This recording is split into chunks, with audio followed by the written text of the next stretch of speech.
مسلمانوں کی زندگی دو ہے، ایک دنیا کی ہے، وہ خواب کی طرح ہے، چھوٹے بچوں کی ہے، کھلونے اور کھیلنے کی طرح ہے، اس میں غفلت اور سستی بہت زیادہ پیش آ رہی ہے۔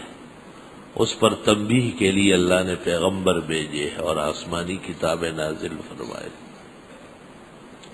ایک زندگی مرنے کے بعد ہے، وہ بڑی طویل ہو رہی ہے۔ تو حدیث میں ہے کہ حضرت مریم اور اس کا بیٹا یعنی حضرت عیسیٰ، ان کو شیطان نے سوئی نہیں چبوئی، باقی ما من ولد یولد الا والشیطان یصیبہ، جو بچہ بھی پیدا ہوتا ہے شیطان اس کو ایک سوئی مارتا ہے، یستحل صارخا، چلانے لگتا ہے۔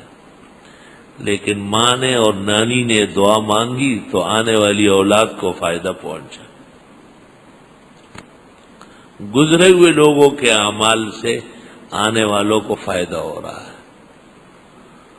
اور موسیٰ علیہ السلام اور خضر جس بستی سے گزرے جہاں کے لوگوں نے اچھا سلوک بھی نہیں کیا، اور خضر نے موسیٰ علیہ السلام سے کہا کہ یہ دیوار گر رہی ہے اور اس کو بنانا ہے، اور پھر فرمایا اس کے نیچے 2 یتیم بچوں کا خزانہ ہے، ان کا والد بڑا نیک تھا، کان ابوہما صالحا۔